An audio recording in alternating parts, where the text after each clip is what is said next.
amados, nós vamos abrir então a palavra de Deus no Evangelho de Jesus Cristo, conforme o relato de Lucas, capítulo 13. Lucas capítulo 13, leremos dos versos 1 ao 9.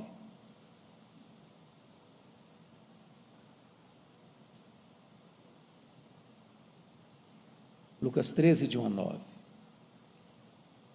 Naquela mesma ocasião, chegando alguns, falavam a Jesus a respeito dos galileus, cujo sangue Pilatos misturara com os sacrifícios que os mesmos realizavam. Ele, porém, lhes disse: pensais que esses galileus eram mais pecadores do que todos os outros galileus por terem padecido essas coisas? Não eram, eu vou-lo afirmo.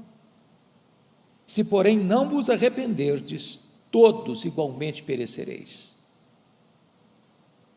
Ou cuidais que aqueles 18 sobre os quais desabou a torre de Siloé e os matou eram mais culpados que todos os outros habitantes de Jerusalém? Não eram, eu vos afirmo.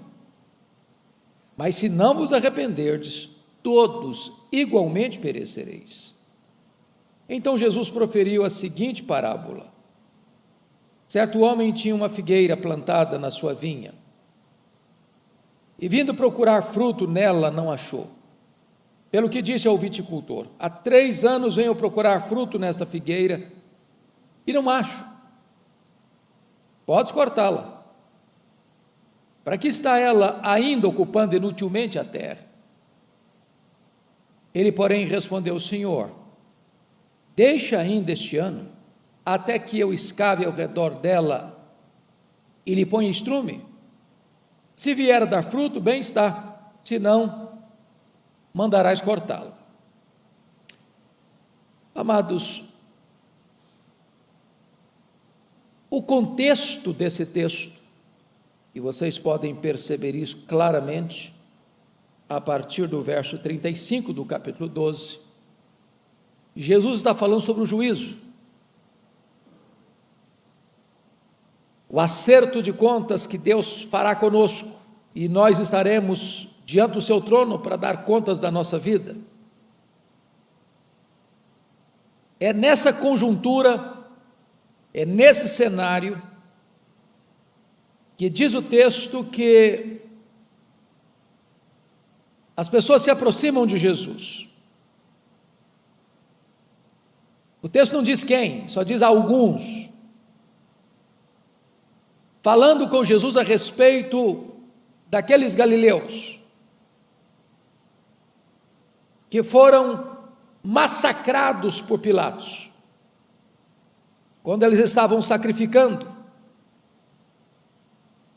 E Pilatos cruelmente não só os matou, mas misturou o sangue deles com o sangue dos sacrifícios que eles ofereciam.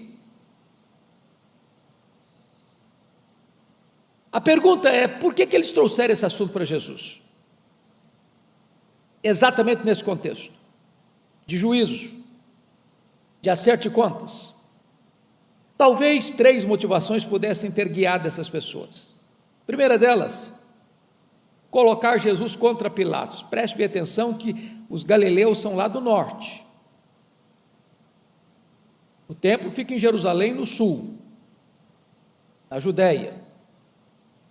Lá no norte, quem governa é Herodes Antipas. Aqui no sul, quem governa, na Judéia, em Jerusalém, é um governador romano, Pôncio Pilatos.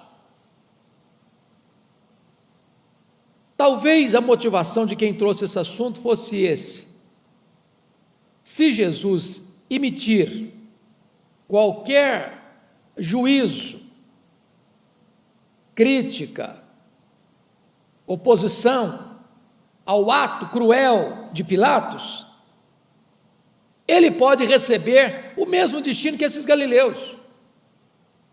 Muitas pessoas que chegavam para Jesus com perguntas ou informações tinham esse propósito de colocar Jesus numa situação embaraçosa, num beco sem saída, pegá-lo no contrapé. Talvez essa era uma das motivações. Se Jesus, não, ele foi cruel mesmo, ele foi um assassino frio e desumano mesmo, talvez ele se colocasse diante desse homem terrivelmente cruel e recebesse o mesmo destino desses galileus. Talvez uma segunda motivação, imaginando que a motivação era boa, essas pessoas queriam alertar Jesus sobre as atrocidades de Pilatos, para que ele tivesse cautela, para que ele tivesse cuidado, para ele não se posicionar publicamente contra esse homem, que era o governador romano naquela época. Mas talvez, e eu penso que o contexto me leva a essa terceira posição, que essas pessoas queriam especular sobre a maior culpa desses galileus, porque foram vitimados de forma tão cruel. E sabe, irmãos, esta questão ainda hoje é muito recorrente.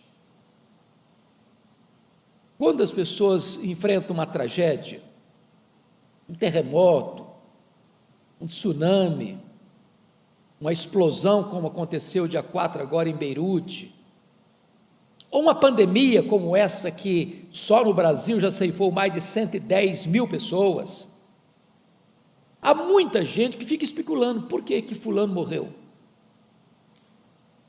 E às vezes, ao especularem por que elas morreram, ainda querem tirar vantagem disso. Eu estou vivo. Se eu estou vivo, eu sou melhor que ele. Ele morreu, eu não. Ele foi massacrado, eu não. Ele foi vitimado, eu não. Então havia uma espécie de ponta de autojustiça, de autoelogio, de autoexaltação, e ao mesmo tempo de censura e crítica e condenação aos que morreram. Então é curioso que ao Jesus ser informado, e notem vocês que no relato tinham dois fatos. O primeiro deles, de um massacre, que é o caso aqui de Pilatos ter assassinado essas pessoas, esses galileus. Mas o segundo fato que Jesus diz no verso 4 é um desastre. Uma torre cai em cima de 18 pessoas e mata essas pessoas. Você está andando na rua, uma marquise cai na cabeça, esmaga a pessoa debaixo de cimento e ferro retorcido. Então, notem vocês que o cenário é massacre e acidente. E Jesus não calma. Em vez de você ficar especulando sobre o que aconteceu com os outros, por que os outros morreram, por que os outros foram vítimas de um massacre, aproveita essa cena, aproveita esse acontecimento, aproveita essa pandemia, quando mais de uma centena de milhares de pessoas no Brasil morreram, não para olhar para fora, mas para olhar para dentro, para fazer uma autocrítica, para fazer um exame do seu coração, para examinar a sua própria alma, para perguntar o seguinte: e se fosse eu, estaria eu pronto para me encontrar com Deus? E se eu tivesse partido, sem chance de respirar sequer, alguma coisa cai em cima de você, um prédio desaba, uma casa desaba, e você não tem tempo para refletir sobre a vida, aquilo acontece frontalmente, como aconteceu a explosão em Beirute. Aquelas pessoas não tiveram tempo, agora eu vou acertar minha vida com Deus, que está tendo uma explosão. Não, quando você pensou, já explodiu. Estaria você pronto? Estaria você preparado? Então, essa é a questão que Jesus levanta aqui, né? Levanta aqui. Nós somos tendentes, diante das tragédias da vida, a falar mais da morte dos outros do que enfrentar a nossa própria condição diante de Deus. Você pode perceber isso na situação, por exemplo, da história do Jó. Os amigos dele ficaram especulando, por que ele está sofrendo? E talvez, irmãos, seria muito honesto da sua, da minha, da nossa parte hoje, dizer o seguinte: tem muita gente melhor do que nós, que já morreu da Covid-19, melhor do que nós. muita gente mais piedosa do que nós foi ceifada.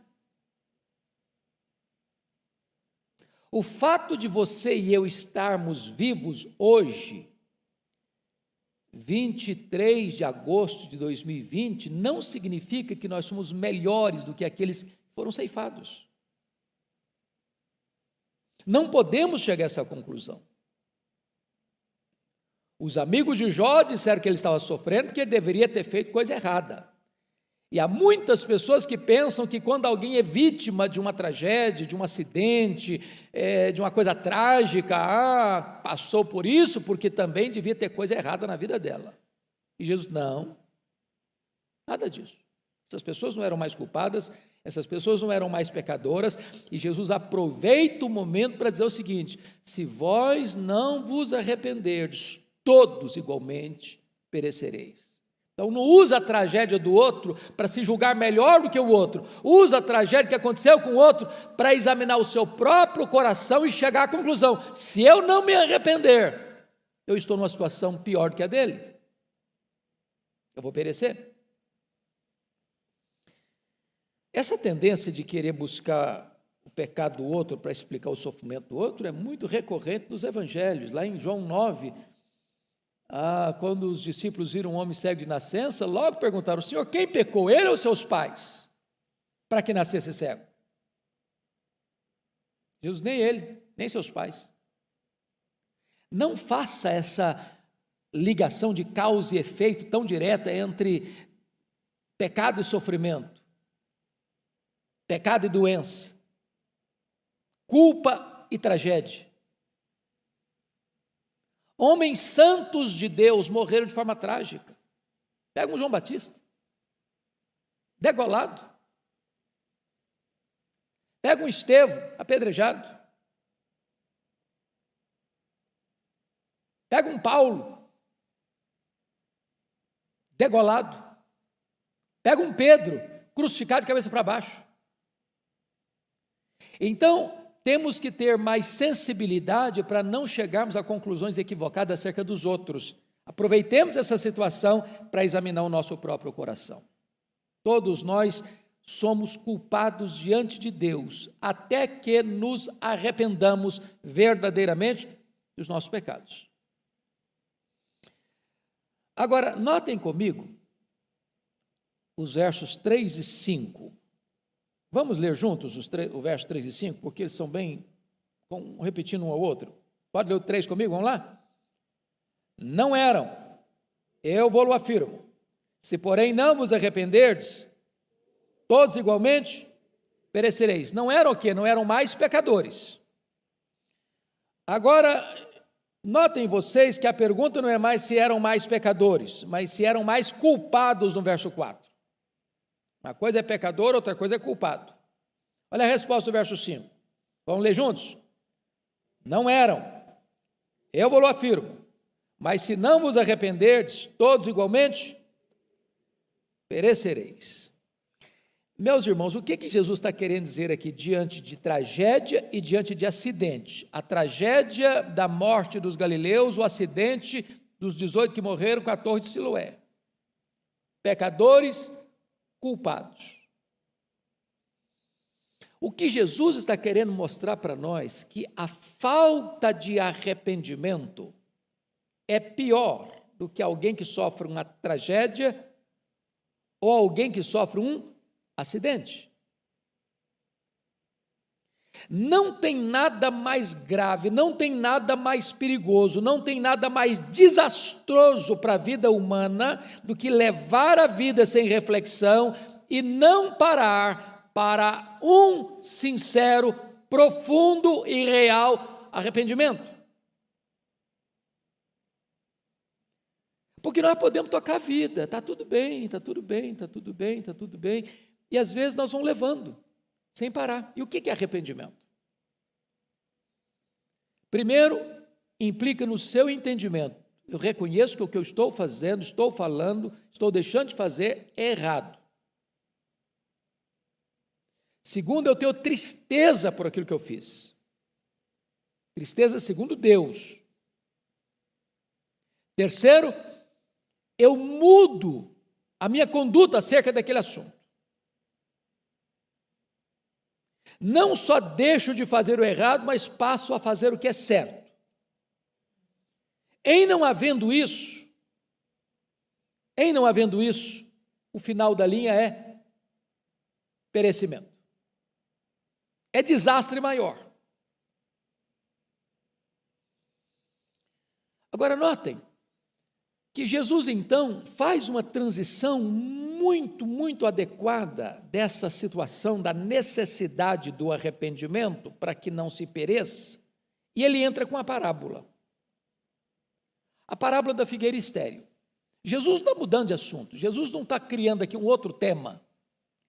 Jesus, que é o grande pedagogo, que é o maior dos mestres, que consegue entender a psique humana e as emoções humanas e as necessidades mais profundas humanas, ele introduz essa parábola exatamente para ilustrar a questão do arrependimento, que ele está definindo aqui: se você não se arrepender, você vai perecer. Todos vão perecer. A ideia é: ou arrepende e vive, ou não se arrepende e morre. Então ele introduz a questão da parábola. E o que significa isso? Aqueles a quem Deus outorga privilégios espirituais, dessas pessoas Deus espera o quê? Frutos. Frutos. Eu pergunto a você que está aqui hoje, quem está nos assistindo: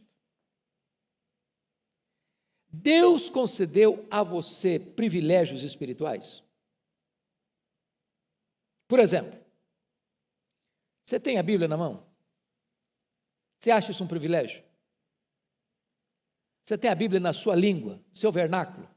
É um privilégio isso? Você sabe que tem muitas etnias no mundo, milhares ainda, que não tem sequer João 3,16 na sua língua? E você tem a Bíblia? E aqui está toda a vontade de Deus para você. Tudo o que Deus quer de você está aqui. Tudo o que Deus quer que você seja está aqui. O plano do amor de Deus, da redenção de Deus está aqui. Você tem a Bíblia. É um privilégio. Se você tem a Bíblia e não está produzindo fruto, você está como aquela figueira que não está produzindo e a ordem arranca. Que privilégio você tem? Você tem a igreja. Você acha um privilégio ter uma igreja? Mesmo uma manhã fria quanto essa, você pode vir? Você sabia que há muitas pessoas no mundo afora que não podem fazer o que você está fazendo e eu nesta manhã? Que gostaria tanto, mas não pode, é proibido. Que não pode construir um templo. Que não pode carregar uma Bíblia. Que não pode cantar com janelas abertas, com portas abertas. Que não pode reunir a família para ter um culto. E você tem isso. Você já valorizou isso? Você tem o Espírito Santo que habita dentro de você. Você sabia que tem muita gente que não sabe nem o que é o Espírito Santo? Que não tem o consolo dele, o ensino dele, a instrução dele, a direção dele. Então, o que Jesus está querendo nos mostrar é o seguinte, que se você tem esses privilégios, note comigo, o que Jesus, certo homem tinha uma figueira plantada na sua vinha, não foi uma árvore que nasceu por si mesma, que é nativa, ou que é uma erva daninha, não, uma árvore que ele foi e plantou, deliberadamente, propositadamente, no lugar certo, na condição certa, com a expectativa certa. Você foi plantado, você foi enxertado. Você, como a árvore plantada junto à corrente de águas, você foi colocado no corpo de Cristo, você foi batizado pelo Espírito Santo no corpo de Cristo, você foi plantado para dar fruto, muito fruto. Se eu não estou produzindo esse fruto, então estou correndo risco. Se não vos arrependerdes, todos igualmente perecereis. Deixa eu lhes dizer algo extremamente solene. A inutilidade é um convite ao desastre. Pode cortá-la. Agora, para um pouquinho para examinar o seu coração. Qual é a sua utilidade hoje no reino de Deus? Se você hoje fosse cortado, que falta você faria para o reino de Deus? O que é que você está produzindo? O que é que você está fazendo?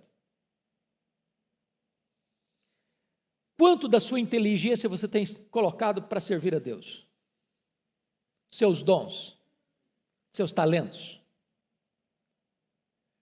os recursos financeiros que Deus botou na sua mão, das oportunidades que Deus coloca diante de você, das portas abertas. Quão útil você tem sido nas mãos de Deus? Dentro da sua casa, dentro da sua família, lá no seu trabalho, lá nas suas relações interpessoais. Preste bem atenção nisso. A inutilidade é um convite para o desastre. Pode cortá-la. Foi a ordem. Mas mais, segundo lugar, nada que só extrai pode sobreviver. Aquela figueira estava no meio da vinha. Quando você planta uma árvore no meio de outras plantações, obviamente ela suga do solo elementos que poderiam ser distribuídos com as outras árvores. Então, se aquela figueira que estava plantada junto no meio das vinhas e ela não estava produzindo nada, ela estava só sugando, mas não produzindo. E quando você só extrai e não faz nada e não produz nada, é impossível sobreviver. Talvez um bom exemplo disso, o que acontece com o Mar Morto. Vocês sabem que o Mar Morto é um lago de águas salgadas. Se o mar Atlântico, Pacífico tem 2%, 3% no máximo de sal, o Mar Morto tem 33% de sal. É um lago salgado. Recebe a água doce do Jordão, mas não distribui água. E o Mar Morto está morrendo. Década após década você vê o recuo, o enxugamento do Mar Morto. Porque é um princípio espiritual. Quem só recebe e não dá, morre.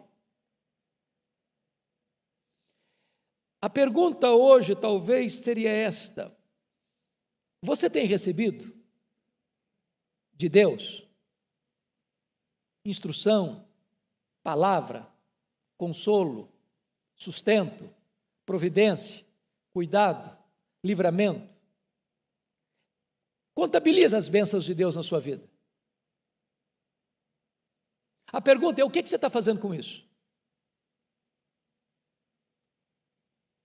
Quanto você está produzindo para o reino de Deus em virtude daquilo que você tem recebido de Deus? Esta é a questão que Jesus está tratando aqui. Mas veja comigo, por gentileza, algo sublime, diante da ordem peremptória, pode cortá-la. Para que está ela ainda ocupando inutilmente a terra? Olhe a intervenção dos versos 8 e 9, eu peço que você leia comigo os versos 8 e 9. Pode ler comigo? Vamos juntos? Ele, porém, respondeu: Senhor, deixa ainda este ano, até que eu escave ao redor dela e lhe põe estrume. Se vier a dar fruto, bem está. Se não, mandarás cortá-la. Aqui eu consigo entender e ver, e vocês também, o que nós poderíamos chamar de o evangelho da segunda oportunidade. Irmãos, se não fora a misericórdia de Deus, diz a Bíblia, nós seríamos o quê? Consumidos. Você acha você uma pessoa complicada? Honestamente, Senhor, eu sou meio complicadinho. Ou só eu que acho isso de mim mesmo?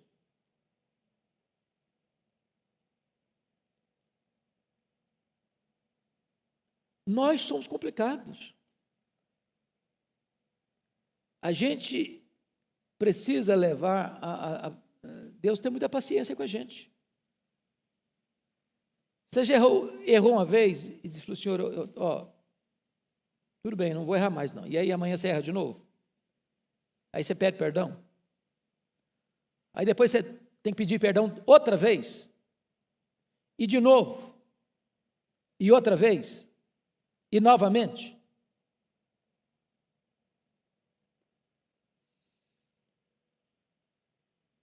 Imagine você se Deus fosse absolutamente radical conosco. Corta! Senhor, dá mais um tempo. Corta! Senhor, deixa mais um tempo. Vamos dar mais um ano. Pensa comigo, João Marcos, ele abandona Paulo e Barnabé, lá em perto da Panfilha. E Deus poderia ter dito para o Marcos, olha, chega. Abandonou? Nunca mais. Deus dá uma nova chance para ele. Paulo não deu não, mas Deus deu. E o Marcos foi aquele homem de Deus tão precioso. Escreveu o primeiro evangelho. Pense comigo num Pedro que nega Jesus. E Jesus vai ao encontro dele para restaurá-lo, para colocar o cajado de pastor de volta na mão dele. Eu não sei como é que você veio aqui hoje, mas quem sabe hoje Jesus está dizendo o seguinte, olha, eu estou te dando mais uma chance. Eu estou te dando mais uma oportunidade. Eu quero que você se levante. Eu quero que você se arrependa. Eu quero que você se volte para mim. Eu quero que você seja útil. Eu quero que você seja frutífero. Eu não quero que você seja cortado, eu não quero que você seja arrancado, eu quero que você produza muito fruto para a glória de Deus. Hoje o Senhor está lhe dando mais uma chance de se levantar, de ser restaurado, de ser limpo, de ser transformado, de ser cheio do Espírito Santo.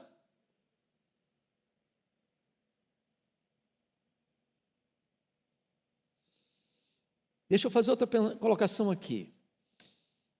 Olha o pedido. Senhor, deixa ainda este ano. Mas não é só deixar, não. Até que eu escave ao redor dela e lhe ponha estrume, lhe ponha adubo. Vamos pensar comigo uma coisa. Ele está falando uma linguagem da agricultura. Se uma árvore não está produzindo fruto, o que é que o agricultor sábio faz? Vai investir nessa árvore. Eu sou da região rural, minha família lida com café.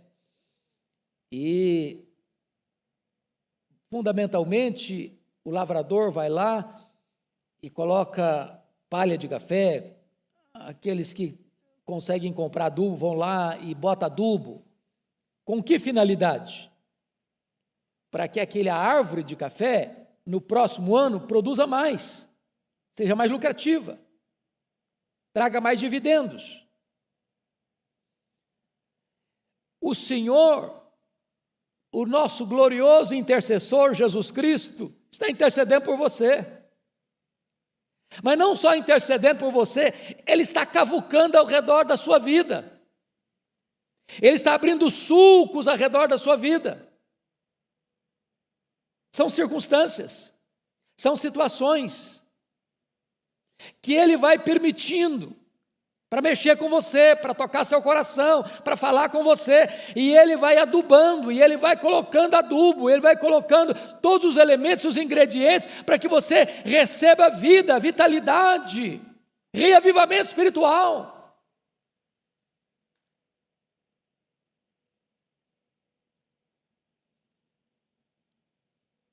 Deixa eu fazer uma pergunta. Você hoje tem consciência de que o Senhor Jesus, domingo após domingo, tem adubado a sua vida? Com um ingrediente riquíssimo da palavra de Deus? Ele tem nos exortado, Ele tem nos ensinado, Ele tem nos doutrinado, Ele tem nos ensinado, Ele tem nos confrontado, Ele tem nos exortado, Ele tem nos divertido. Ele tem nos colocado de pé. Ele tem nos soprado do poder do seu Espírito. E o Senhor mais uma vez está fazendo isso hoje aqui de manhã com você e comigo. Ele está dizendo o seguinte: eu não quero que você continue infrutífero. É hora de produzir. É hora de ser uma bênção. Que as pessoas, ao chegarem em você, encontrem frutos que alimentem a elas. Vocês se lembram daquela outra situação, e aí não é parábola, é um fato que aconteceu. Jesus estava aí do caminho de Betânia para Jerusalém, Jerusalém para Betânia, e diz a Escritura que estão caminhando e de repente uma figueira bonita, cheia de folhas, e Jesus com fome, se aproxima dela, e abre as folhas aqui, abre os galhos ali, e não encontra um figo sequer. E Jesus amaldiçoou aquela figueira, e ela secou até a raiz. Quantas vezes a nossa vida até atrai as pessoas, tem muitas folhas, e as pessoas estão famintas, e elas se aproximam procurando algo em que elas possam encontrar alimento, força, ânimo para a vida. E elas abrem os galhos, e elas olham atrás das folhas, e não conseguem encontrar frutos.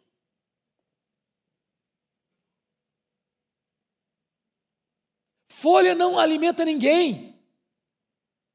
Folha é só aparência. E vocês bem sabem que do ponto de vista da agricultura, o figo, ele nasce primeiro, depois a folha. Se tem folha, tem figo. Se não tem figo, não tem folha. E aquela figueira estava fazendo uma propaganda enganosa. Tinha folha, mas não tinha figo.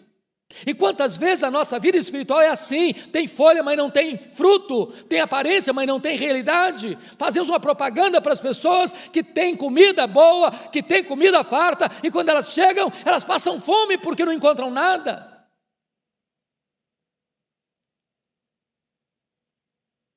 Deixa, Senhor, mais um tempo, deixa mais um ano, eu vou escavar, eu vou colocar estrumo, vou colocar adubo. Aí se no ano que vem não tiver fruto, Senhor, então corta.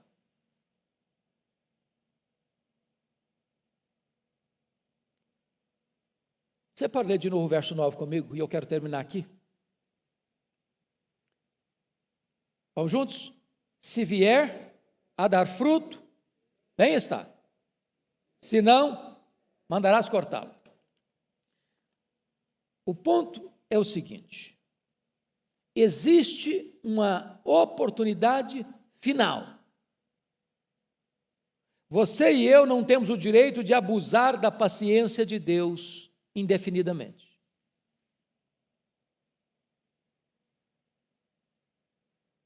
Se depois desse investimento, da intercessão, da ação, de cavar, de adubar, ainda não encontrar fruto, corta. Decepa. A morte é inevitável, a condenação é inexorável, a ruína total.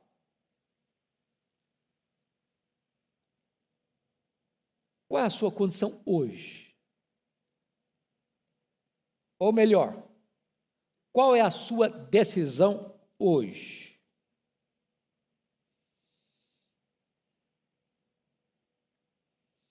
Sabe o que me impressiona nessa parábola de Jesus? É que ela não tem conclusão.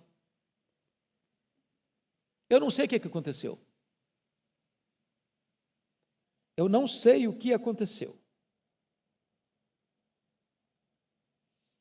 Há 3 anos vinha-se procurar fruto, não tinha. 3 anos é o período em que uma figueira produz.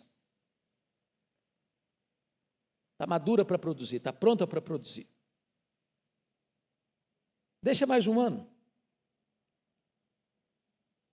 Mais um ano, mais este ano. Até que eu escavo ao redor dela e lhe ponha estrume. Se vier a dar fruto, bem está, se não, corta. Eu não sei se ela produziu fruto. Mas por que essa parábola não tem conclusão? Sabe por quê? É porque esta figueira tem nome. Esta figueira é você. Esta figueira sou eu. Quem vai dar a resposta é você, sou eu, somos nós. O que o Senhor vai encontrar na nossa vida? Eu, porém, vos digo, se não vos arrependerdes, todos igualmente perecereis. Mas o Senhor está nos dando todos os elementos e todas as oportunidades para que não sejamos um desastre, mas para que sejamos frutíferos para a glória do seu nome. Pastor Arival, o senhor pode vir orar por nós, por gentileza?